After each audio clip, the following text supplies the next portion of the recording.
많은 사람들이 미신과 믿음을 혼동합니다.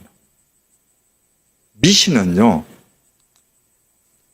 저기 가서 통곡의 벽 돌 사이에 기도문을 넣으면 하나님이 기도 잘 들어주신대. 그러면 가서 꽂는 거예요.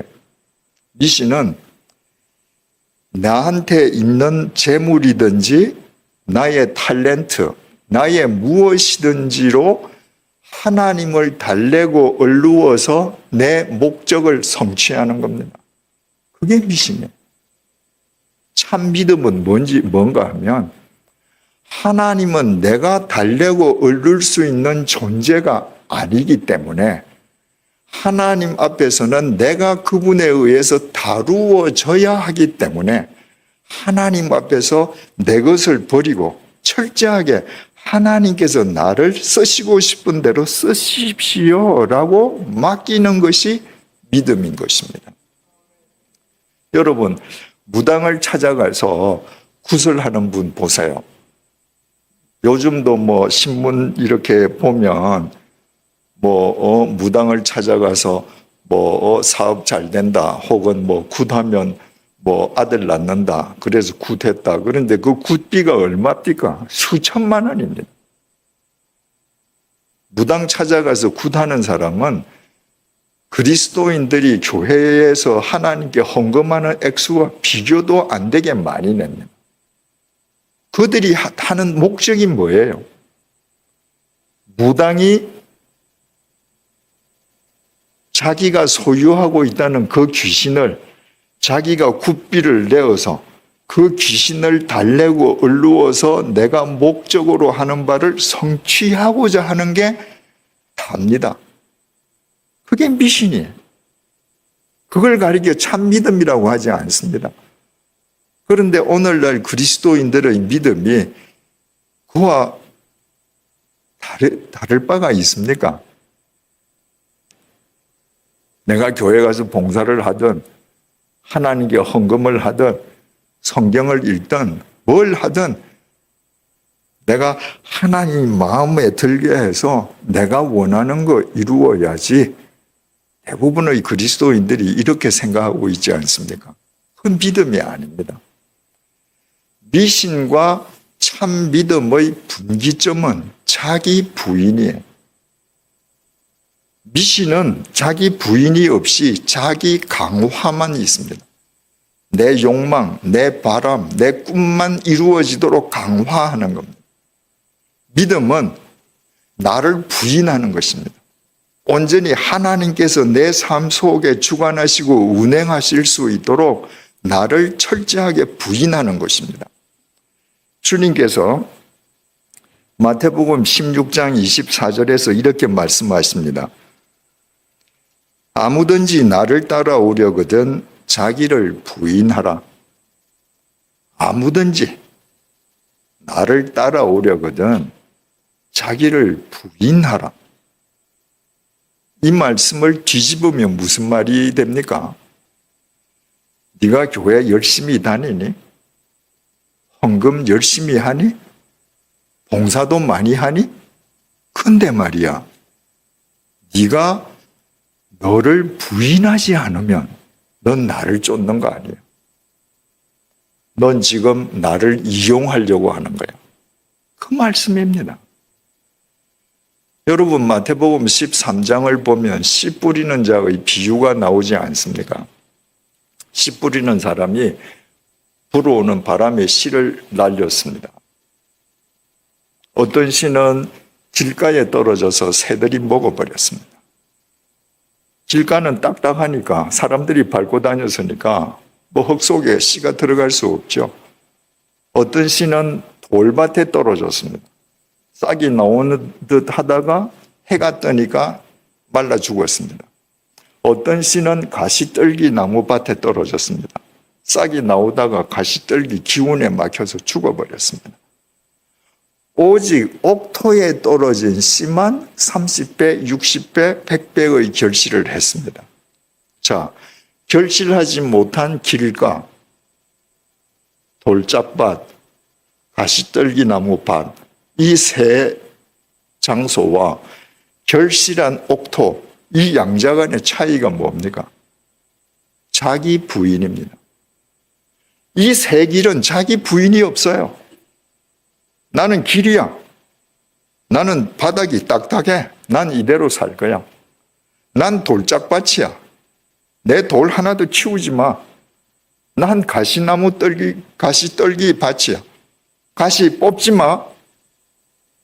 내 살고 싶은 대로 사는 겁니다. 옥토는 어떤 곳인가?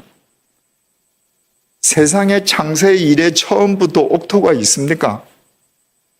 자기 부인을 통과한 땅이 옥토입니다. 땅을 삽으로 뒤집어 엎습니다. 요즘은 장갑차로 뒤집어 엎죠. 거기에 있는 모든 돌들 다 추려냅니다. 그 속에 땅 깊이 나무 뿌리가 박혀 있다? 아무리 깊더라도 뽑아냅니다. 이처럼 제할 것을 다 제하고 자기 부인을 거치고 나니까 남은 게 옥토입니다. 그 옥토만이 자연의 법칙을 따를 수 있습니다.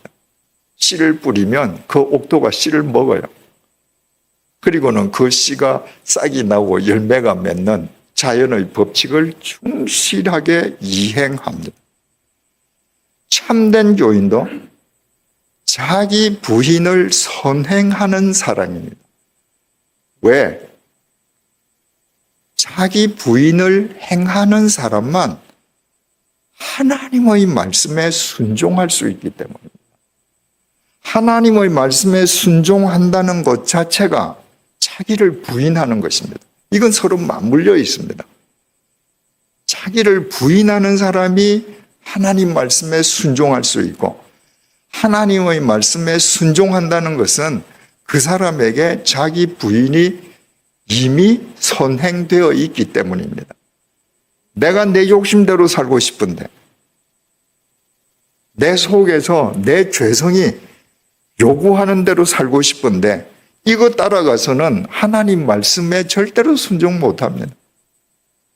옥토가 갈아 뒤집어 엎어지듯이 그 죄성과 그 모든 내 욕망을 내가 전부 뒤집어 엎어서 내가 부인함으로써 하나님의 말씀에 순종하는, 하나님의 법칙을 쫓는 하나님의 자녀가 될 수 있는 것입니다. 오늘의 본문이 그 좋은 예를 우리에게 보여주고 있습니다. 누가복음 1장 26절부터 38절입니다. 26절, 여섯째 달에, 이 여섯째 달은 언제인가? 바로 마리아의 친족 엘리사벳이 아이를 임신한 지 여섯째 되는 달입니다. 그 엘리사벳이 잉태했던 그 생명이 나중에 태어나서 세례 요한이 되었습니다. 그러니까 세례 요한과 예수님은 친척간이 되는 것이죠. 그 엘리사벳이 잉태한 지 여섯째 달에 천사 가브리엘이 하나님의 보내심을 받아 갈릴리 나사렛이란 동네에 가서, 여러분, 가브리엘이라는 이 천사가 하나님의 보내심을 받아서 예루살렘의 부유촌으로 가지 않았습니다. 이스라엘 전체를 놓고 볼 때 저 변방 갈릴리는, 그 갈릴리 땅 전체가 다 빈민들이 사는 곳입니다. 그런데 그 갈릴리 중에서도 나사렛은 해발 375m의 산악지대입니다. 여러분, 제가 사는 거창군의 그 산 마을은 해발 560m인데 500년 전에 수원에서 살던 성씨라는 성씨성을 가지신 분이 그 마을에 와서 살면서 그 마을을 일군 것으로 전해지고 있습니다.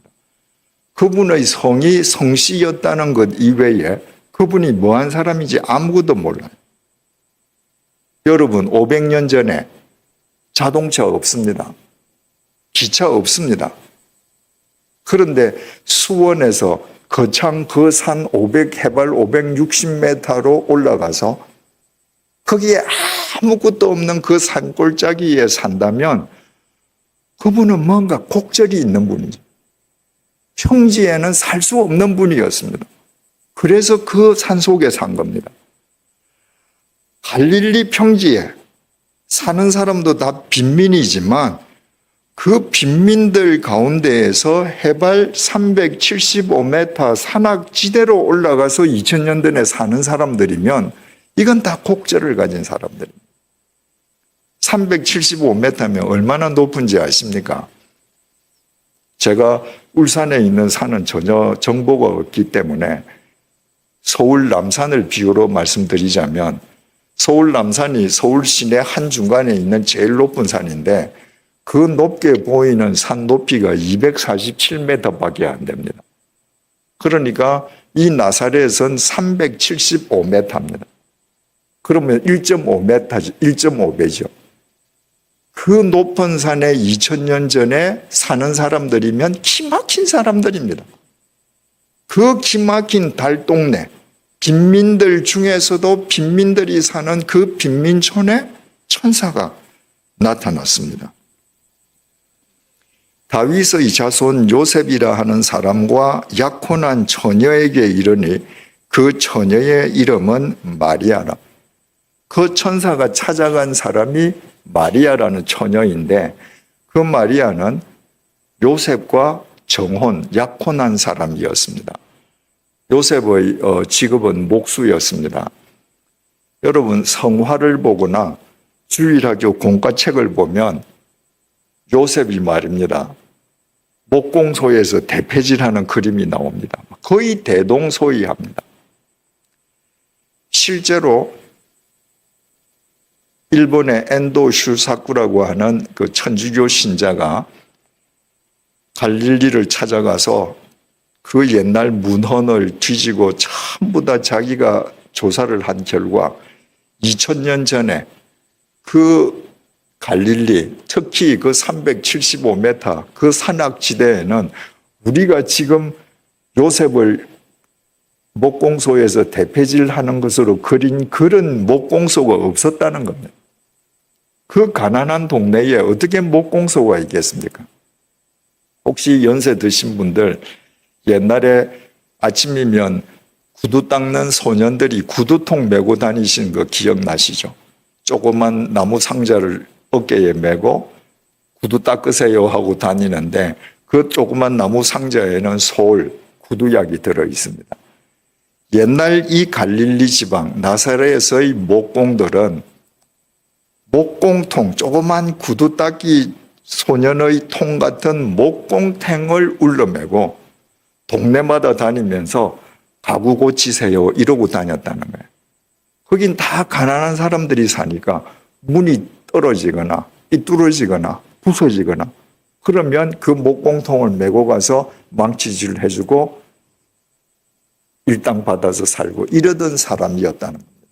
그 가난한 목수와 약혼한 마리아, 그 역시 빈민인 건 두말할 필요가 없죠.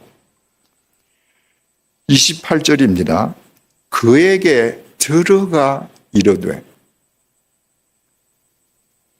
지금 천사가 그에게 이르되 말했다는 거 아닙니까? 그런데 그에게 들어가 말했습니다. 여러분, 우리가 공과책이나 아이들 가리키는 이런 그림책 볼 때 참 조심해야 합니다. 심지어는 그 올리비아 하세가 나온 이탈리아 그 유명한 감독이 만들었던 6시간짜리 나사렛 예수라는 그 영화가 예수에 관한 가장 긴 영화인데 그 긴 영화에도 보면요. 이 마리아가 천사 가브리엘의 말을 듣는 것을 빛이 임하면서 외부에서 소리가 들리는 것으로 나옵니다. 하늘에서 빛이 착 임하면서 소리가 들리니까 올리비아 하세가 이래요. 밖에서 소리 들은 거죠. 아닙니다. 천사가 이 마리아 속에 들어가서 말했습니다. 소리가 어디서 들려요? 내 속에서 울리는 거. 밖에서 들린 소리가 아닙니다. 밖에서 들리는 소리면 이게 뭘까? 일단 의심할 수도 있죠. 내 속에서, 내 심령 깊은 곳에서부터 소리가 쭉 내게 솟아오르는 거예요. 은혜를 받은 자여 평안할지어다. 주께서 너와 함께 하시도다.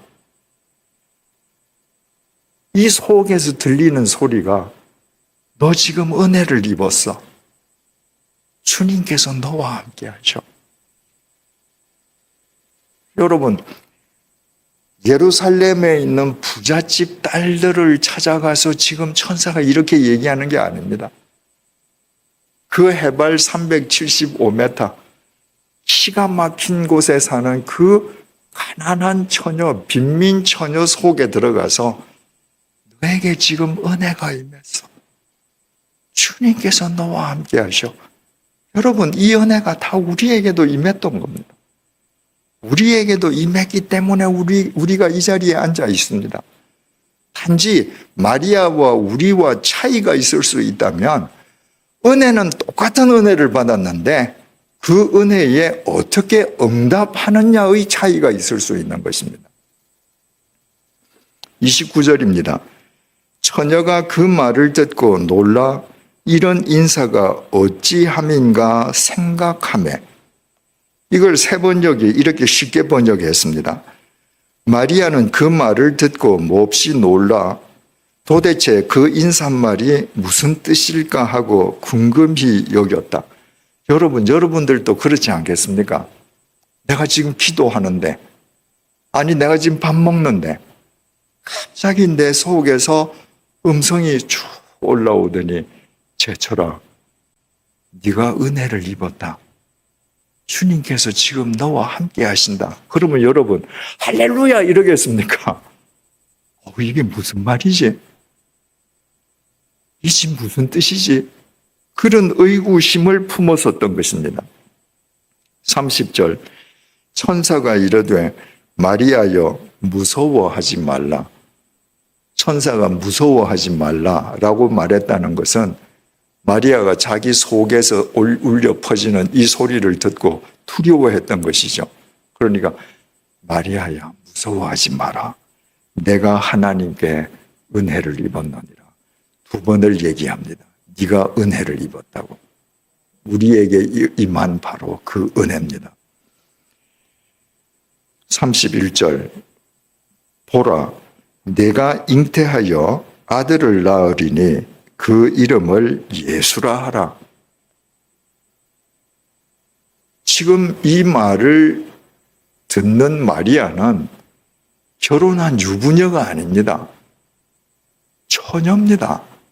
그런데 그 처녀한테 네가 아들 낳을 거야. 그 이름을 예수라 하거라. 이름까지 정해줬습니다. 히브리 말로 예수, 여호수아는 구원자라는 말입니다. 구원자, 네가 아들을 낳을 거야.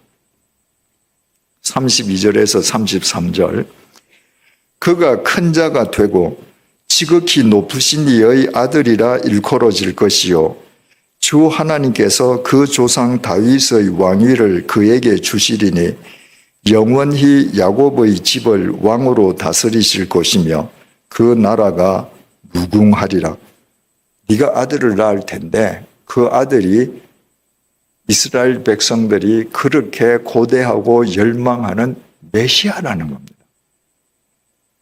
34절 마리아가 천사에게 말하되 나는 남자를 알지 못하니 어찌 이 일이 있으리이까. 성경에서 안다라고 하는 것은 안다는 말도 되지만 관계한다는 뜻도 있죠. 나는 남자하고 관계해 본 적이 없습니다. 메시아도 좋고 예수도 좋은데 난 남자하고 관계한 적이 없는데 어떻게 이런 일이 있을 수 있단 말입니까?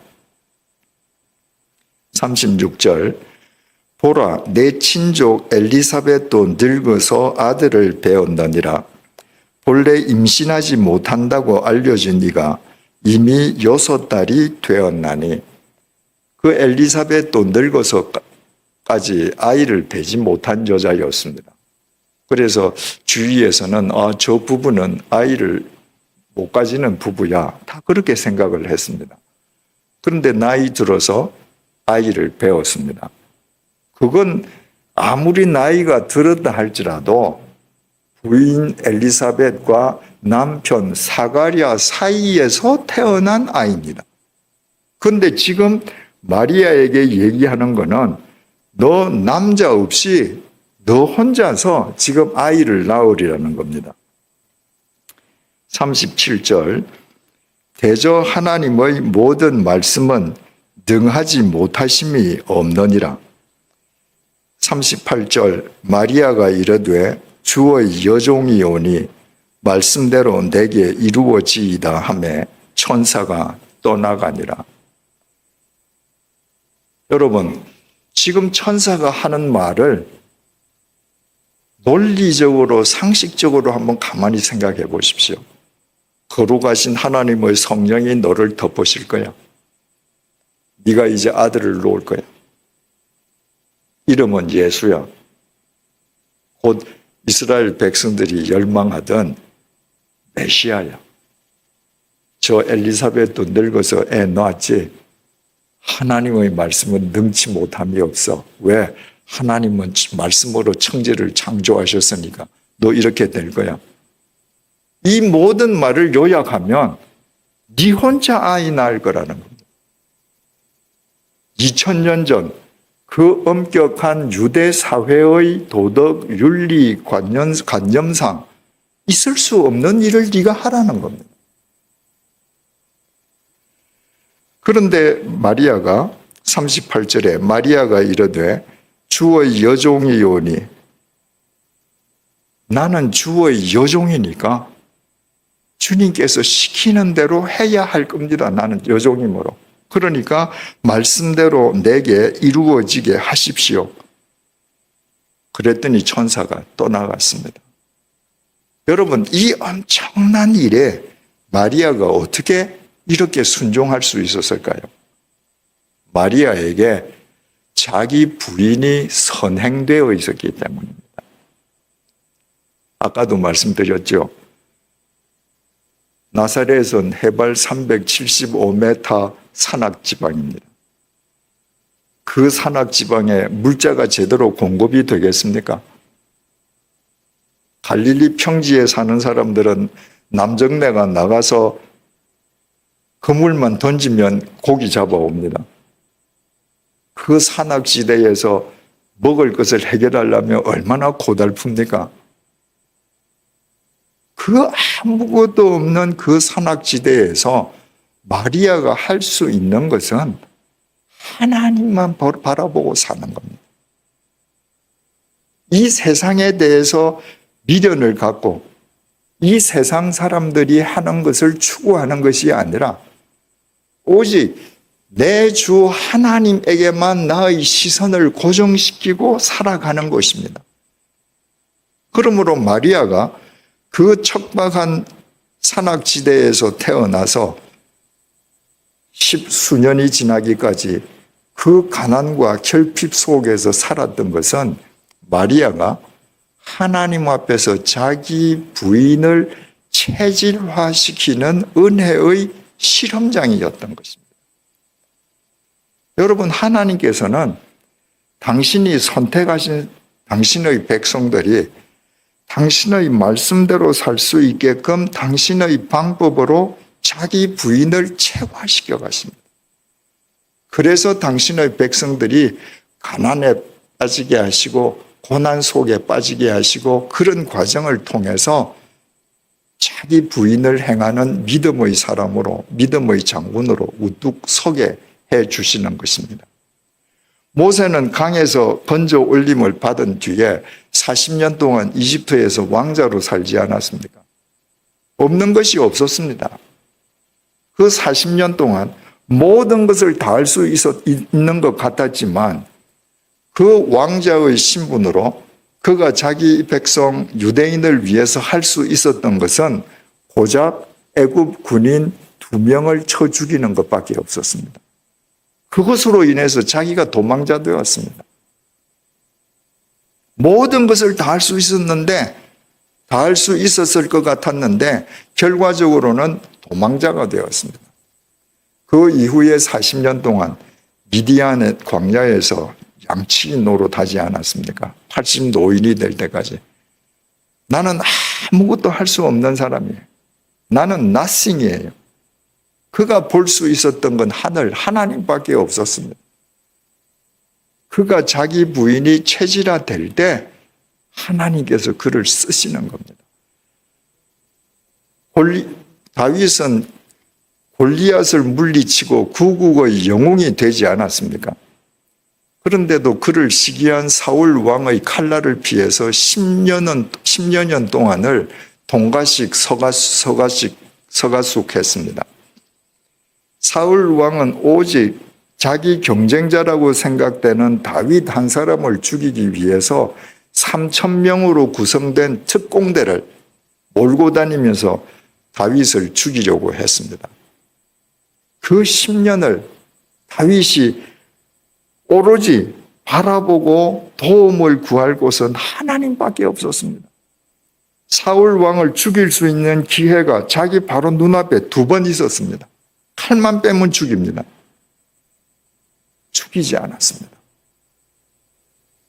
세상의 모든 마음, 인간적인 마음 버리는 훈련을 했습니다. 그래서 다윗이 시편 23편, 우리가 그 잘 아는 시편 23편에서 1절에서 이렇게 이야기합니다. 여호와는 나의 목자시니 내게 부족함이 없으리로다. 여러분, 이것은 다윗이 임금이 되어서 한 시가 아닙니다. 다윗이 태어날 때부터 왕자로 태어나서 부족함이 없이 살고 왕으로 죽으면서 여호와가 나의 목자 되셔서 내가 이 세상에서 부족함이 없이 살았습니다. 그 말이 아닙니다. 다윗은 부족한 투성이었습니다. 그런데 내가 이 세상에서 부족한 것 투성이이므로 내가 여호와만을 갈망함으로 부족함이 없는 여호와의 은혜를 누린다는 것입니다. 2절 3절입니다. 그가 나를 푸른 풀밭에 누이시며 쉴만한 물가로 인도하시는도다. 내 영혼을 소생시키시고 자기 이름을 위하여 의의 길로 인도하시는도다. 다윗이 온갖 고난을 다 당하고 심지어는 아들이 죽이겠다고 쿠데타를 일으키는 그 참담한 경우도 당했지만 그 모든 경우를 통해서 하나님께서는 다윗의 영혼을 소생시켜 주시고 다윗이 더욱 의의 길로 가도록 인도해 주시는 것입니다. 자기 부인의 길을 갈 수 있도록 하나님께서 그렇게 다윗을 세워 가신 것입니다. 그 결과 4절에서 내가 사망의 음침한 골짜기로 다닐지라도 해를 두려워하지 않을 것은 주께서 나와 함께 하심이라. 주의 지팡이와 막대기가 나를 안위하시나이다. 여러분, 이런 구절을 보면 우리가 이런 질문할 수 있지 않습니까? 하나님께서 아예 나를 사망의 음침한 골짜기로 데려가시지 말지 왜 사망의 음침한 골짜기로 데려가고 지팡이로 또 지켜주시고 그러는가? 우리를 사망의 음침한 골짜기로 데리고 가심으로 우리가 그런 과정을 통해서 하나님께 순종하는 사람이 되게 하시는 거예요. 다윗은 하나님의 손길 아래에서 자기 부인이 일상화되었기 때문에 하나님께서 너 사망의 골짜기로 들어가라 그래도 순종했습니다. 왜? 내가 이 사망의 골짜기로 들어가도 하나님께서 지팡이와 막대기로 나를 지켜주실 것임을 믿으니까 순종하는 것입니다. 그것은 자기 부인의 믿음이 있기에 가능한 것이었습니다. 여러분, 우리도 마찬가지입니다. 하나님께서 우리를 구원하시고 우리를 사랑하시기 때문에 우리가 주님을 쫓을 수 있도록 우리가 자기 부인을 체화시키는 사람이 되게끔 우리를 훈련시키십니다. 내가 노력했는데 더 가난해질 수 있습니다. 내가 건강했는데 어느 날부터 병약한 사람이 될 수 있습니다. 내가 많은 사람들과 관계를 맺고 있었는데 어느 날 내가 이 세상에서 외톨이인 것처럼 버려질 수 있습니다. 그런 과정을 통해서 우리는 하나님만 바라보면서 자기를 부인하는 믿음의 용장으로 세워져 가는 것입니다. 마리아가 그 척박한 땅에서 자기 부인을 통해서 순종하는 사람이 되었습니다. 그런데 우리는 이 마리아의 순종에 대해서 조금 더 깊이 생각해 볼 필요가 있습니다. 하나님의 말씀에 순종한다는 것은 내가 그 말씀에 순종함으로 인해서 주어지는 상황에 순종하는 것까지 포함한다는 것입니다. 우리는 다 하나님의 말씀에 순종한다고 이야기합니다. 그런데 내가 이제까지는 내 마음대로 돈을 벌면서 돈을 흥청망청 쓰다가 하나님의 말씀대로 의롭게 살면서 전보다 가난하게 되는 상황은 받아들이지 않습니다. 하나님 말씀대로 산다고 하면서 돈은 여전히 이제까지 벌던 상황 그대로 내가 벌어야지 복받은 사람이 되는 거예요. 마리아를 보십시오. 마리아야, 거룩한 하나님의 성령이 너를 덮으실 거야. 그래서 너 혼자 아이를 낳을 거야. 그 아이는 이름이 예수야. 메시아야. 하나님 말씀대로 되어지이다. 나는 주님의 요종이니까 주님 말씀대로 하세요. 순종했습니다. 그 순종은 무엇을 뜻하는 겁니까? 돌에 맞아 죽는 상황에 순종하는 겁니다. 유대인의 율법으로는 처녀가 아이를 베면 돌에 맞아 죽습니다. 마리아가 아이를 뱄는데 이거는 남자의 애가 아니에요. 하나님의 아이예요. 세상 사람 누가 믿습니까? 한 사람이라도 저 부정한 여자 돌로 쳐 죽여. 한 사람이라도 돌 던지면 군중 심리로 돌에 맞아 죽는 겁니다. 그 상황에 순종한 겁니다. 맞아 죽어도 좋습니다.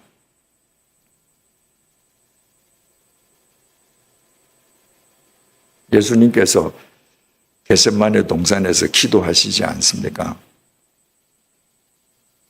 하나님, 이 잔을 내게서 피하게 해 주십시오. 그러나 내 원대로 마시고 아버지 원대로 하십시오. 3번 반복하셨는데 누가복음에 보면 그 기도하시는데 예수님의 땀에 피가 배어서 떨어졌다고 되어 있지 않습니까? 여러분, 그 기도 하나님, 이 잔을 내게서 지나가게 해 주십시오. 그러나 내 원대로 말고 아버지 원대로 하십시오. 이거 3번 하면 땀이 납니까? 피가 배입니까? 아닙니다. 성경에는 그 요지만 적힌 거죠. 주님께서 얼마나 처절하게 기도하셨으면 땀이 흐르고 피가 배이듯이 보이겠습니까? 주님, 아버지, 나 살고 싶습니다. 살려주십시오. 그러나 결론은 아버지 원대로 하십시오. 아버지 원대로 하는 게 뭡니까? 십자가에 사지가 못 박혀 죽는 겁니다. 그 상황에 주님께서는 자기를 던졌습니다. 순종했습니다. 예수님은 기도로만 하나님 뜻에 순종한 것이 아니라 그 주님의 뜻에 순종함으로 인해서 주어지는 모든 상황을 감수했습니다. 예수님의 12 제자들 보십시오. 예수님의 12 제자들 가운데에 예수님의 제자가 되었기 때문에 인류 역사상 예수님으로부터 부르심 받고 예수님과 3년 동안이나 함께 동거동락하면서 예수님으로부터 직접 말씀을 배운 사람이라고 그들이 이 땅에서 부귀영화를 누렸습니까? 그들이 권세를 누렸습니까? 아니었습니다. 그들이 예수님 그 로고스를 내 주인으로 모시고 순종했기 때문에 그들은 온갖 고난과 맞닥뜨려야 했습니다. 그리고 그들은 다 순교해야 했습니다. 그러나 그 상황은 모두 다 받아들였습니다. 사도 바울 보십시오. 청년 시절부터 유대교 내에서 입지가 탄탄한 청년이었거든요. 그대로 있었으면 유대교에서는 출세가 뻔히 보이는 겁니다.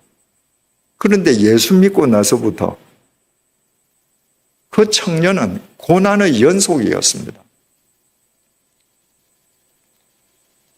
고린도후서 11장 23절 하반절부터 27절입니다.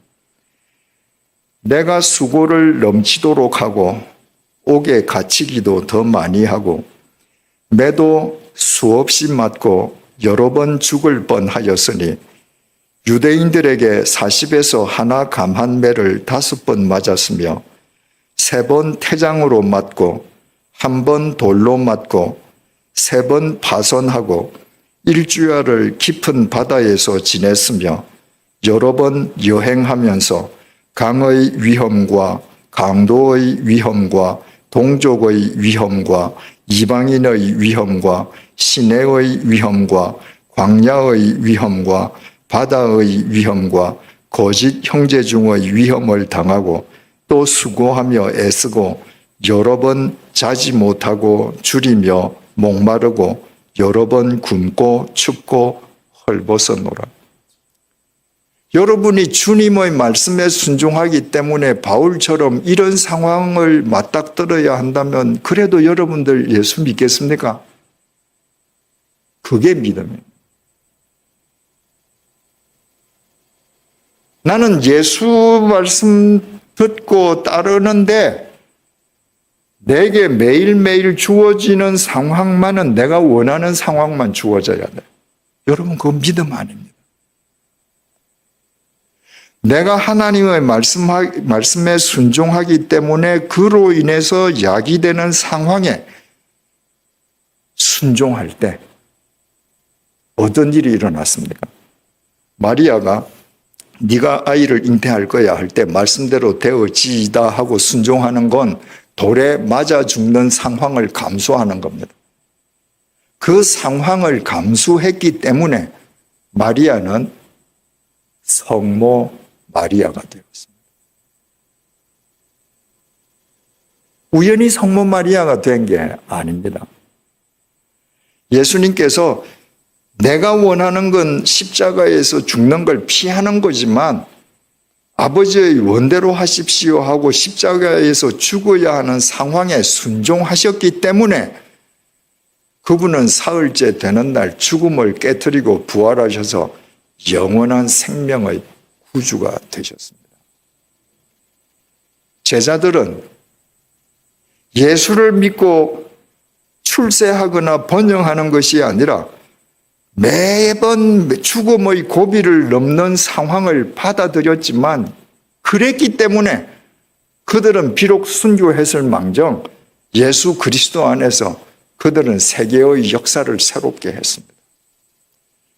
사도 바울은 예수 믿고 고난의 연속인 상황을 기꺼이 감수했습니다.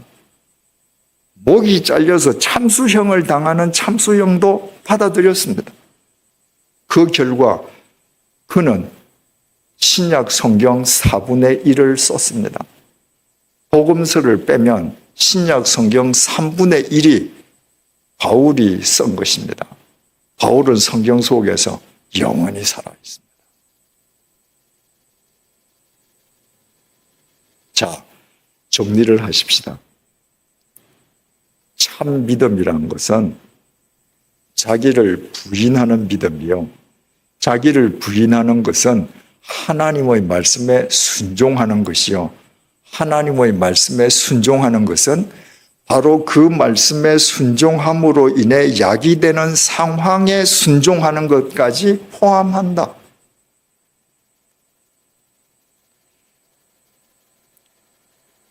이사야 26장 3절이 이렇게 증언합니다. 주께서 심지가 견고한 자를 평강하고 평강하도록 지키시리니 이는 그가 주를 신뢰함이니이다. 주를 신뢰하는 사람은 심지가 견고한 자고 그런 자를 주님께서 평강에서 평강으로 지키신다. 여기에서 하나님을 신뢰하다라는 이 동사가 히브리어 원어로 파타흐입니다. 여러분, 하나님을 신뢰한다는 거, 파타흐가 뭔지 압니까? 기대는 거예요. 내가 지금 이 벽돌, 붉은 벽돌로 쌓여 있는 이 강대상 벽이 있지 않습니까? 저기 가서 기대요. 내가 저기 가서 기댈 때에 나에게는 믿음이 있습니다. 저 벽돌은 견고하기 때문에 내가 기대도 나를 버텨줄 거라는 믿음입니다. 그런데 제가 가서 기댔는데 저렇게 견고해 보이는 벽돌이 흔들흔들해. 제가 기댔는데 흔들흔들해요. 저게 자꾸 기울어집니다. 내가 자꾸 더 넘어가요. 그래도 기대는 게 믿음입니다.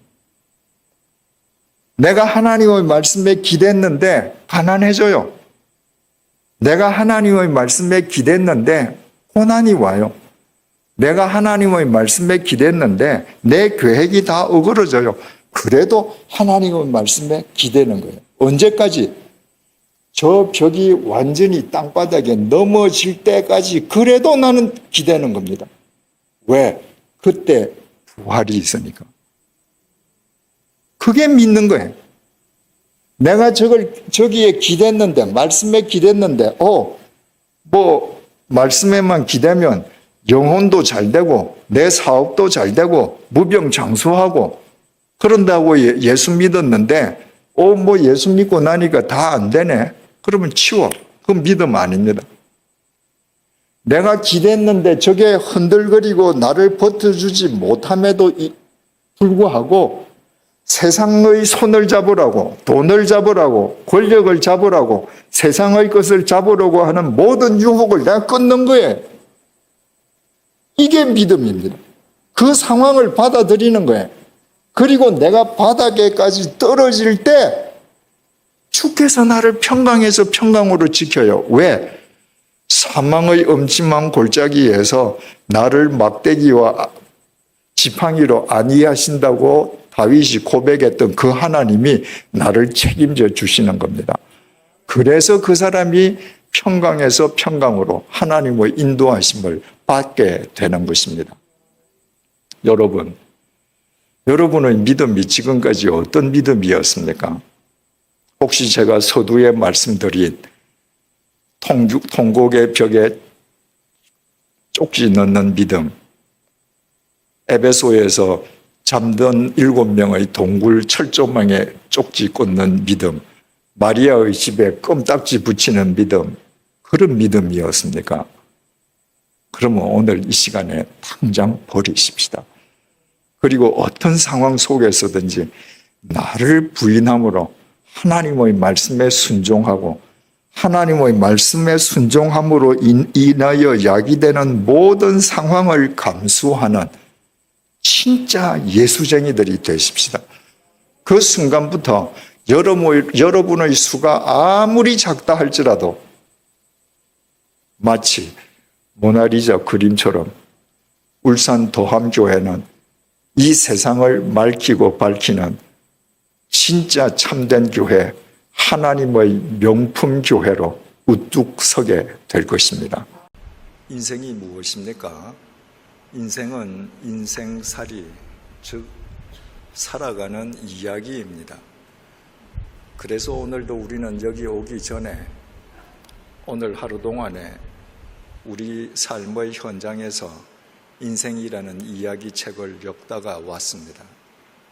그런 의미에서 우리 모두는 작가라고 할 수 있고 우리의 인생은 모두 이야기책이라고 할 수 있습니다. 어떤 사람의 인생 이야기책은 A4 용지 한 장보다 더 얇을 수 있습니다. 어떤 사람의 인생 이야기책은 백과사전보다 더 두터울 수도 있습니다. 어떤 사람은 지금 자신의 인생을 저급한 삼류 통속 소설로 엮어가고 있을지도 모릅니다. 어떤 사람은 자기 인생을 이 세상에 악의 씨를 뿌리는 범죄 소설로 엮고 가기도 할 것입니다. 어떤 사람은 어떤 상황에서든 이 세상과 많은 사람들에게 유익을 끼치는 양소를 엮어 가고 있을 수도 있습니다. 자서전이든 수기든 아니면 자전적 소설이든 어떤 사람의 인생 이야기는 활자화되어 이 세상에 출판될 수도 있습니다. 그러나 거의 절대 다수 사람들의 인생 이야기 책은 활자화되지 않습니다. 그러면 활자화되지 않은 인생 이야기 책은 그냥 소멸되고 맙니까? 그렇지 않습니다. 요한계시록 20장 12절 말씀을 세번역 성경으로 제가 읽어드리겠습니다. 나는 또 죽은 사람들이 큰 자나 작은 자나 할 것 없이 다 그 보좌 앞에 서 있는 것을 보았습니다. 그리고 책들을 펴놓고 또 다른 책 하나를 펴놓았는데 그것들은 생명의 책이었습니다. 죽은 사람들은 그 책에 기록되어 있는 대로 자기들의 행위대로 심판을 받았습니다. 우리 각자가 우리 삶으로 엮어가는 인생 이야기 책이 우리가 세상을 떠난 뒤에 이 세상에서는 흔적도 없이 소멸될 수 있습니다. 그러나 하나님의 말씀인 성경은 우리 삶의 이야기는 하나님 나라의 책에 낱낱이 기록된다고 말씀하고 계십니다. 우리 각자는 지금 그동안 어떤 인생 이야기 책을 엮어왔습니까? 지금이라도 우리 생이 끝나버린다면 쓰레기처럼 버려질 인생 이야기 책입니까? 아니면 우리가 떠난 뒤에도 누군가에게 삶의 이정표로 살아남을 이야기 책입니까? 하나님의 진노를 부를 이야기 책입니까? 아니면 하나님으로부터 칭찬받을 이야기 책입니까? 중요한 사실은 우리 각자가 우리 삶으로 우리 인생 이야기 책을 바르게 엮어가기 위해서는 대전제 조건이 있다는 것입니다. 그 대전제 조건은 인생이 무엇인지 인생에 대해서 바른 이해를 가진 사람만 인생 이야기 책을 바르게 엮어갈 수 있다는 것입니다. 바꾸어 말씀드리면 아무리 내가 아침부터 밤까지 열심히 사는 것처럼 내 자신이 생각해도 궁극적으로 인생이 무엇인가 내가 알지 못하고 살아간다고 하면 하나님 보시기에 인정받을 만한, 하나님으로부터 인정받을 만한 인생 이야기 책을 엮어갈 수는 없다는 말입니다. 그래서 오늘 밤에 성경을 토대로 성경이 우리에게 일깨워주고 있는 인생의 의미는 과연 무엇인가 우리 함께 사색하고 숙고해 보고자 합니다. 첫째로 인생은 갑옷 솔기입니다. 갑옷은 적군의 창검 혹은 활로부터 자기 자신을 보호하기 위해서 군인이 입는 옷입니다. 그러나 모든 군인들이 다 똑같은 갑옷을 입는 것은 아닙니다. 계급에 따라서 갑옷이 달라집니다. 계급이 높아질수록 갑옷의 재질과 공법이 더 견고해집니다. 어떤 나라이든 한 나라에서 가장 견고하고 강한 갑옷은 왕이 입는 갑옷입니다. 왕의 갑옷은 그 나라에서 갑옷을 만드는 최고의 장인이 만들어냅니다. 만들어내는 것으로 끝나지 않습니다. 왕이 입는 갑옷을 만들어내는 장인은 갑옷을 다 만든 뒤에 왕이 보는 앞에서 반드시 시연을 해야 합니다. 자기가 갑옷을 입고 창에 찔려 봐야 합니다. 칼을 맞아 봐야 합니다. 화살을 맞아 봐야 합니다. 그때 자신이 만든 갑옷이 창이나 활이나 검에 뚫리면 자기가 죽는 겁니다. 생명을 걸고 만들지 않을 수 없습니다. 그 갑옷의 솔기는 갑옷의 조각과 조각을 잇대어서 철사나 가죽끈으로 연결한 부분을 솔기라고 합니다. 갑옷을 금속으로 만들든지 아니면 가죽으로 만들든지 갑옷을 한 덩어리로만 만들 수 없습니다. 가령 왕의 갑옷을 쇠붙일 한 덩어리로 만들었다. 입지도 벗지도 못합니다. 그러므로 입고 벗기에 편하도록 입고서도 얼마든지 손을 마음대로 팔을 마음대로 움직일 수 있도록 갑옷은 금속이든 가죽이든 몇 조각을 붙여서 만듭니다. 그 조각과 조각을 연결한 부분이 솔기인데 말하자면 솔기는 견고하기 짝이 없는 갑옷에서 가장 연약한, 취약한 부분입니다. 쉽게 말하자면 갑옷의 아킬레스건이 바로 갑옷 솔기입니다. 여러분, 인생은 한 나라에서 가장 강하고 견고한 갑옷이 아닙니다.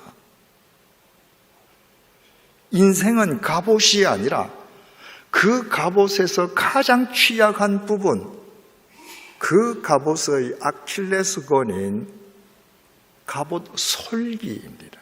이것이 성경이 우리에게 일깨워 주는 것입니다. 이스라엘 북왕국에서 가장 패역한 왕은 아합 왕이었습니다. 우상을 섬기는 이방 여인 이세벨을 왕비로 맞아들인 뒤에 그 이세벨의 계략에 빠져버렸습니다. 그녀의 계략을 따라서 선량하기 짝이 없는 나보옷이라고 하는 사람을 모함해서 죽이고 그 포도원을 강탈하는 패역 무도한 짓을 했습니다. 하나님께서 그 아합 왕의 패역함을 못 보시겠습니까? 그 유명한 엘리야 선지자를 하나님께서 아합에게 보내셨습니다. 열왕기상 21장 18절에서 19절입니다. 너는 일어나 내려가서 사마리아에 있는 이스라엘의 아합 왕을 만나라. 그가 나봇의 포도원을 차지하러 그리로 내려갔나니 너는 그에게 말하여 이르기를 여호와의 말씀이 네가 죽이고 또 빼앗았느냐 하셨다 하고 또 그에게 이르기를 여호와의 말씀이 개들이 나봇의 피를 핥은 곳에서 개들이 네 피 곧 몸의 피도 핥으리라 하였다 하라. 하나님께서 엘리야 선지자를 보내어서 너 그렇게 지금 패역하게 살지?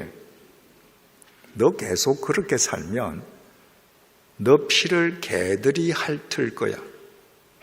너 인생 비참하게 끝날 거야. 경고하셨습니다. 여러분, 엘리야의 말이 아니라 엘리야를 통한 하나님의 말씀이었습니다. 아합은 하나님을 믿지 않는 사람이 아닙니다. 하나님을 알고 믿는 사람이에요. 그렇다면 그 패역함에서 돌아서야 되지 않겠습니까?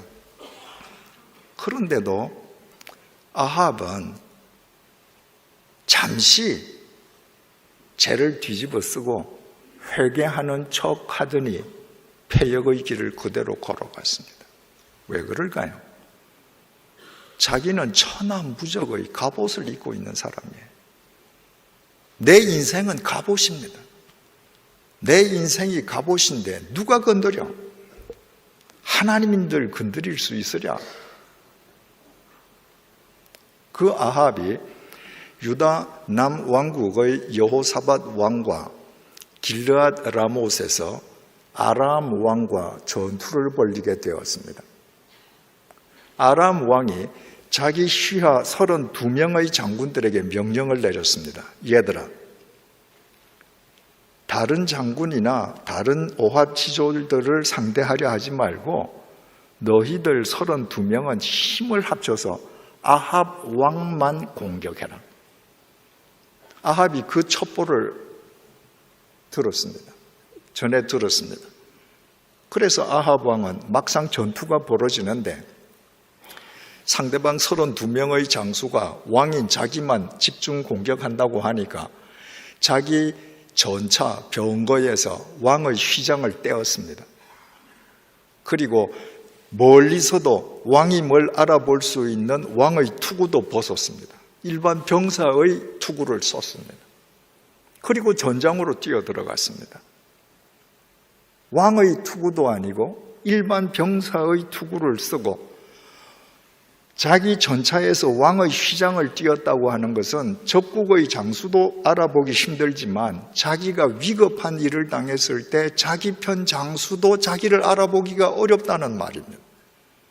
그런데도 그렇게 하고 지금 적진으로 뛰어들어갑니다. 왜?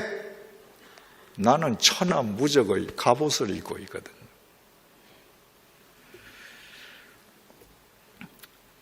열왕기상 22장 34절입니다. 한 사람이 지금 전투가 막 벌어졌습니다.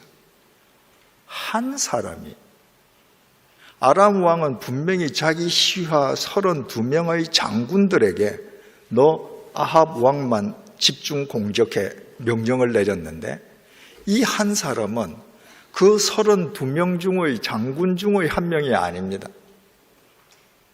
그냥 아람 군대의 사병이에요. 계급도 이름도 없습니다. 무명의 사병이 무심코 활을 당겨 이 사병이 무심코 활을 당겼습니다. 우리말 성경에 무심코라고 번역이 되어 있어서 이게 대체 무슨 의미인가 쉽게 와닿지 않습니다. 히브리 말로는 토음이라고 기록되어 있습니다. 토음이라고 하는 말은 마구잡이로 당겼다는 말입니다. 여러분, 요즘도 재래식으로 전투가 벌어지는 그런 곳이 국제적으로 그런 나라들이 있지 않습니까? 그런데 피아간에 총격전을 벌인단 말입니다. 그 총격전에서 피아간에 20명의 사상자가 났다. 그러면 서로 총을 쏘다가 적군, 아군 합쳐서 20명이 다치거나 죽었다면 적군과 아군이 사용한 총탄은 작으면 20발, 많으면 그 한 몇 배, 한 몇십 발 정도밖에 안 될 것 같죠?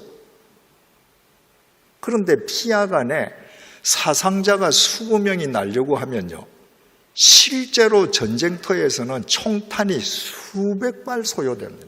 많게는 수천 발 소요되는 경우도 있습니다. 왜 그렇겠습니까? 다치고 죽은 사람은 겨우 20명밖에 없는데, 여러분, 전쟁은 영화가 아닙니다. 영화를 보면 전투를 벌이는데 주인공들 다 눈 똑바로 뜨고 총 쏘잖아요. 실제 전투 현장은 그렇지 않습니다. 피하간에 겨냥도 하지 못하고 고개 숙이고 총만 쏘는 거예요. 마구잡이로 쏘는 겁니다. 마구잡이로 쏜 총에 맞은 사람들이 그날 전투에서 20명이다. 이 말이 됩니다. 옛날 전투도 똑같았습니다. 화살이 비처럼 쏟아져 오는데 그 화살을 누가 눈을 똑바로 쳐다보고 활을 당깁니까? 방패 뒤에 숨어서 마구잡이로 당기는 겁니다. 아람의 이름 없는 한 병사가 마구잡이로 화살을 하나 쏘았습니다. 그 화살이 어떻게 되었는가? 한 사람이 무심코 활을 당겨 이스라엘 왕의 갑옷 솔기를 맞힌지라. 이름 없는 군인이 마구잡이로 화살을 쏘았는데 이 화살이 아합 왕의 갑옷에 가서 맞았으면 아합 왕은 죽지 않았습니다. 그 화살이 어디에 가서 명중했는가? 솔기에 맞았습니다. 갑옷과 갑옷 사이에 이연 부분에 맞았습니다. 가장 취약한 부분에 화살이 명중해서 들어간 겁니다. 그 솔기를 뚫고 화살이 아합의 가슴팍에 꽂혔습니다. 여러분, 세계에서 가장 명사수가 멀리 갑옷을 입고 있는 사람의 솔기를 겨냥해서 맞추려고 하면 맞출 수 있겠습니까? 그런데 아합은 천하무적의 왕의 갑옷을 입고 날아오는 화살이 솔기에 맞아서 가슴팍에 화살을 맞게 되었습니다.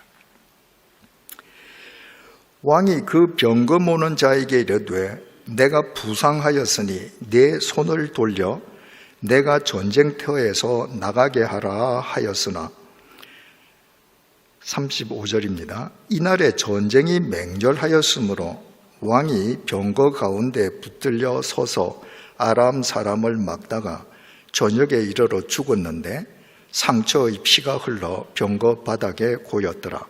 36절에서 37절입니다.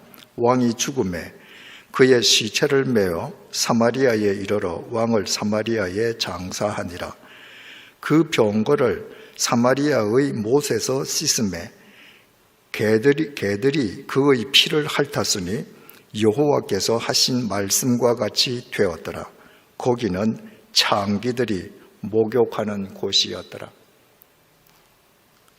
화살을 맞는 순간에 아합은 자기가 죽었다는 걸 절감했습니다. 그래서 자기 곁에 있는 병사에게 빨리 나를 피신시키라고 했는데 너무 적진 깊숙이 들어가서 피신시킬 수 없었습니다. 죽었습니다. 장사를 치렀습니다. 그런데 그의 피가 그가 타고 있던 전차에 흥건히 젖을 정도로 흘러 있었습니다. 개들이 그 피를 핥았습니다. 여러분, 아합이 만약 자기 인생이 갑옷 솔기라는 사실을 알았더라면, 약한 갑옷 솔기인 줄을 알았더라면 하나님이 엘리야를 보내어서 당신의 말씀을 주실 때 하나님을 향해 180도 돌아섰을 것입니다. 그러나 그는 자기가 갑옷이라고 생각했습니다. 그러나 그는 갑옷이 아니었습니다. 아람 군인, 이름도 없는 무명 군인 한 명이 마구잡이로 쏜 화살에 갑옷 솔기가 맞아서 그날로 세상을 끝내고 말았습니다. 예수님께서 이 땅에 계실 때입니다. 한 사람이 예수님을 찾아와서 청탁을 놓았습니다.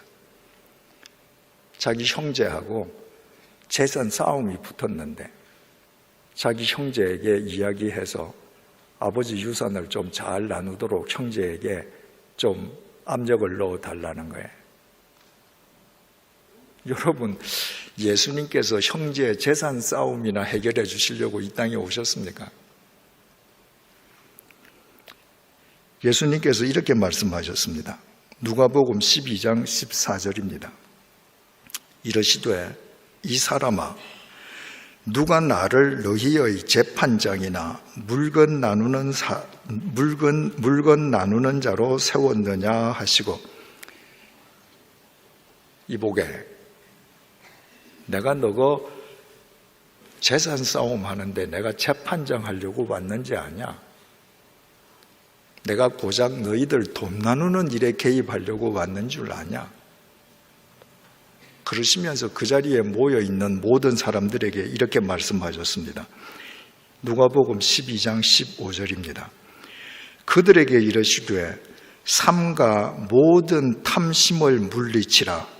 사람의 생명이 그 소유의 넉넉한 데 있지 아니하니라 하시고, 사람들을 향해서 모든 탐심을 물리쳐라. 지금 형제가 재산 놓고 싸우는 게 이거 지금 탐심 때문이거든요. 그러면서 예수님께서 말씀하셨습니다. 사람의 생명이 그 소유의 넉넉한 데 있지 않다. 여러분, 넉넉하다는 우리말은 참 좋은 말입니다. 아주 따뜻한 말이에요. 넉넉하다고 하면 여유가 있다는 말 아닙니까? 넉넉한 마음, 넉넉한 사고, 넉넉한 삶에서 모든 나눔이 나오지 않습니까? 이 굉장히 좋은 단어인데 예수님께서 사용하신 단어는 이렇게 따뜻한 단어가 아닙니다. 우리말 성경으로 사람의 생명이 그 소유의 넉넉한데, 넉넉하다는 의미로 번역된 헬라어 동사 페리슈오는 넉넉하다는 의미가 아니라 과잉으로 철철철 흘러 넘치는 상태를 의미합니다. 예수님께서 이렇게 말씀하시는 거예요. 인간의 생명이 그 소유가 과잉으로 철철철 흘러 넘친다고 그 생명이 강해지는 거 아니다. 이렇게 말씀하신 거예요. 여러분, 한 30-40년 전만 해도 부모의 유산을 놓고 형제들이 싸우면 말입니다. 행여라도 남이 알까 쉬쉬하면서 싸웠습니다. 요즘 그러나요? 아닙니다. 공개적으로 싸웁니다. 형 친구들은 형 편 들고요. 동생 친구들은 동생을 위해서 기도해 줍니다. 근데 여러분, 이 예수님의 말씀을 잘 놓고 생각해 보세요. 아버지의 유산을 놓고 형제들이 철천지 원수가 되어서 싸우는 그 사람들이 먹을 것이 없어서 생존 때문에 싸웁니까? 아닙니다. 아버지가 남긴 유산을 놓고 지금 콩 한 조각을 서로 나누어 먹어야 하는 생존에 직면한 사람들은 아버지 유산 놓고 싸우지 않습니다. 그들은 오손도손 살아갑니다. 아버지 유산 놓고 싸우는 사람들은 이미 자기 재산이 있는데 자기 재산 더 과잉으로 철철철철 흘러 넘치게 하려고 싸웁니다. 왜 그렇게 싸워요? 형제가 원수되면서 재산이 철철철철 흘러 넘치는 만큼 내 인생은 더 견고한 갑옷이 될 것이라고 착각하는 겁니다. 예수님께서 인간의 생명이 그 소유의 넉넉함에 있지 않다라고 말씀하시고 곧 이어서 그 유명한 어리석은 부자의 비유를 말씀하셨습니다. 누가복음 12장 16절에서 21절을 제가 읽겠습니다. 또 비유로 그들에게 말하여 이르시되 한 부자가 그 밭에 소출이 풍성하매 심중에 생각하여 이르되 내가 곡식 쌓아 둘 곳이 없으니 어찌할까 하고 또 이르되 내가 이렇게 하리라 내 곡간을 헐고 더 크게 짓고 내 모든 곡식과 물건을 거기 쌓아두리라. 또 내가 내 영혼에게 이르되 영혼아 여러 해 쓸 물건을 많이 쌓아두었으니 평안히 쉬고 먹고 마시고 즐거워하자 하리라 하되 하나님은 이르시되 어리석은 자여 오늘 밤에 내 영혼을 도로 찾으리니 그러면 내 준비한 것이 누구의 것이 되겠느냐 하셨으니 자기를 위하여 재물을 쌓아두고 하나님께 대하여 부요하지 못한 자가 이와 같으니라. 이 부자는 수년 동안 풍년이 들어서 많은 소출을 지금 곳간에 산더미처럼 쌓아두었습니다. 올해 또 풍년입니다. 그걸 어디로 흘려보낼 생각을 하지 않았습니다. 곳간을 더 크게 짓고 더 많이 쌓아둘 것을 생각했습니다. 그리고 이제 내가 재산을 산더미처럼 여러 해 먹을 것을 쌓아두었으니 이제 내 영혼이 즐겁게 먹고 마시자 천년만년 살 줄 알았습니다. 자기 곳간에 쌓은 재산이 많기 때문에 자기 인생은 갑옷이라고 생각했습니다. 그런데 하나님께서는 바로 그날 밤에 그의 생명을 데리고 가셨습니다. 그는 갑옷 솔기였습니다. 그가 만약에 자기 인생이 갑옷 솔기인 줄 알았더라면 곳간을 더 크게 짓고 소유를 더 많이 쌓아두기보다 그것을 흘려보내는 통로가 되었을 것입니다. 시편 33편 16절입니다. 많은 군대로 구원 얻은 왕이 없으며. 여러분, 많은 군대가 있다고 하면 그 군대로 왕은 구원을 얻어야 되지 않겠습니까? 근데 구원받은 왕이 없다는 것입니다. 알렉산더 대왕이 얼마나 위대한 대왕입니까? 발칸반도 마게도니아에서 시작해서 지중해 세계를 석권하고 페르시아 제국, 지금 이란을 거쳐서 인도 북부까지 거대한 헬라 제국을 만들었습니다. 그의 군대는 가는 데마다 연전, 연승, 천하 무적이었습니다. 당시 세계에서 가장 강력한 군대를 갖고 있었습니다. 그런데 알렉산더는 33살에 죽었습니다. 왜 죽었죠? 열병으로 죽었습니다. 그 몸에 침투한 열병 바이러스를 그가 그토록 자랑하던 천하 무적의 군대가 막아주지 못했습니다. 그 인생은 갑옷 솔기에 지나지 않았기 때문입니다. 많은 군대로 구원 얻은 왕이 없으며 용사가 힘이 세어도 스스로 구원하지 못하는도다. 용사가 몸집이 크고 힘이 세면 스스로 구원하는가? 못한다. 골리앗은 키가 2m 73.5입니다. 누가 이기겠습니까? 그런데 자기 자신을 구원하지 못했습니다. 오히려 골리앗이 거인인 만큼 다윗에게는 더 마치기 좋은 표적이었습니다. 돌멩이 하나에 그 인생이 끝났습니다. 골리앗도 갑옷 솔기였습니다. 여러분, 돈을 좀 갖고 계십니까? 권력을 좀 갖고 계십니까? 재물을 산더미만큼 쌓아두셨습니까? 그러나 잊지 마십시오.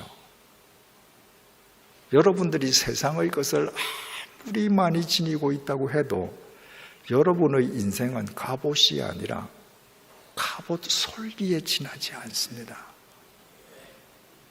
이 사실을 깨닫는다면 경제적이든 육체적이든 어떤 의미에서든 내가 지금 고난을 당하고 내가 지금 괴로움을 당하고 내가 지금 아픔을 당하는 문제가 있다면 그 문제야말로 내가 갑옷이라고 착각하지 않고 겸손하게 갑옷 솔기임을 늘 기억하면서 살게 해주시려는 주님의 은혜임을 알게 됩니다.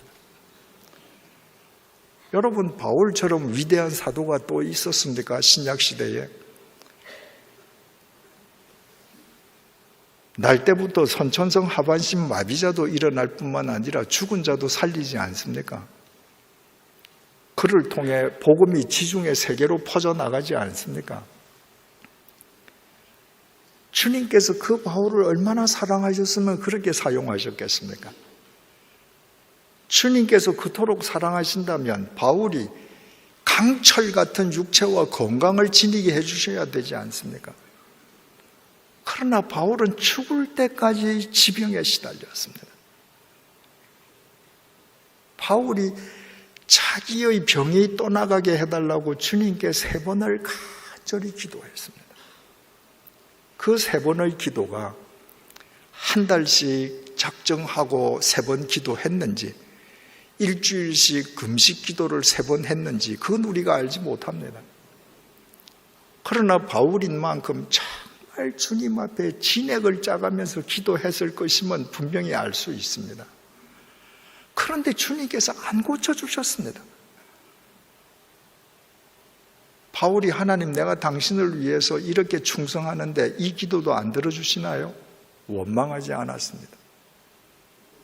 3번에 걸친 자기의 기도가 응답되지 아니할 때 바울은 도리어 주님께 이렇게 감사하며 기도합니다. 고린도후서 12장 9절에서 10절 말씀을 공동번역으로 읽어드리겠습니다. 그러나 주님께서는 너는 이미 내 은총을 충분히 받았다. 내 권능은 약한 자 안에서 완전히 드러난다 하고 번번이 말씀하셨습니다. 그래서 나는 그리스도의 권능이 내게 머무르도록 하려고 더없이 기쁜 마음으로 나의 약점을 자랑하려고 합니다.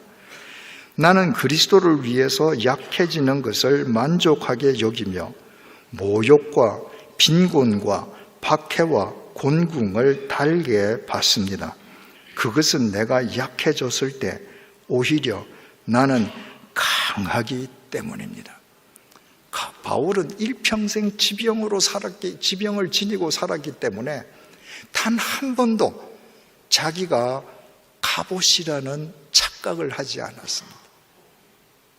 자기는 갑옷 솔기에 지나지 않음을 매일매일 고백하고, 자기가 갑옷 솔기에 지나지 않기 때문에 겸손하게 주님의 도우심만을 구하면서 살아가는 바울이 될 수 있었습니다. 그때 주님께서 그 바울의 삶 속에서 강하게 역사하셨습니다. 그래서 바울이 내가 가장 약할 때, 내가 가장 강하다, 내가 갑옷 솔기임을 알고 주님에게만 의지할 때 주님의 강하신 역사가 내 삶 속에서 늘 충만하게 나타났다. 그 의미 아니겠습니까? 제게는 생일이 2개가 있습니다. 하나는 제가 제 부모님 몸으로부터 태어난 날이 제 생일입니다. 2번째 생일은 2013년도 4월 29일입니다. 그날이 암 선고를 받은 날입니다. 제가 조직 검사를 하고 나서 병원에 가서 결과를 통보받기 전에 먼저 전화로 통보를 받았습니다. 제가 전화를 통보를 받고 제게 통보해 주시는 그분에게 제가 드린 첫 번째 말씀이 감사합니다 였습니다. 저는 늘 궁금했습니다. 저처럼 허랑방탕하게 술독에 빠져 있던 사람을 주님께서 핀셋으로 불러내시고 주님께서 당신의 도구로 써주셨습니다. 저는 10년 동안 주님의 교회에서 여러분들과 목회하면서 주님께서 얼마나 아름다운 일들을 많이 행해 주셨는지 알고 있습니다. 제 능력으로 된 것 하나도 없습니다. 전부 주님께서 하신 일입니다. 제 실력 이상으로 주님께서 사용해 주셨습니다. 그래서 제 인생 말년이 되면 주님께서 나를 어떻게 사용하시려나 저는 좀 늘 궁금한 마음을 갖고 있었습니다. 그런데 그날 병원에서 암입니다 라고 통보를 받는 순간에 그 질문이 해소된 겁니다. 아, 주님께서 나를 암 환자로 내 인생을 끝내게 만드시는구나. 내 인생이 갑옷이 아니라 내 인생이 갑옷 솔기에 지나지 않음을 내가 단 하루도 잊지 않고 살아가게끔 하시기 위해 주님께서는 제 육체 속에 암이라는 길벗을 주셨습니다. 그래서 저는 매일매일 주님의 도우심을 구하면서 살아갈 수밖에 없습니다. 그 두 번째 생일날 2013년 4월 29일부터 오늘이 2255일째 되는 날입니다. 6년 2개월 4일째 되는 날입니다. 그 매일매일 주님의 은혜가 새롭습니다. 사랑하는 교우 여러분, 지금 어떤 문제 때문에 괴로워하고 계십니까?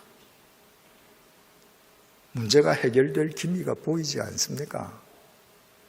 감사하십시오. 그 문제 때문에, 그 아픔 때문에, 그 고통 때문에 여러분들은 아합 왕처럼 자기를 갑옷이라고 착각하다가 어이없이 망하지 않고 사도 바울처럼 일평생토록 갑옷 솔기인 자기 정체성을 깨닫고 매일매일 주님의 도우심을 간구함으로 여러분의 육체는 연약하고 여러분의 상황은 연약하다 할지라도 여러분을 사용하시는 주님의 큰 능력 속에서 그분의 뜻을 이루는 삶을 이 세상 살아있는 날까지 이루어가며 살게 될 것입니다.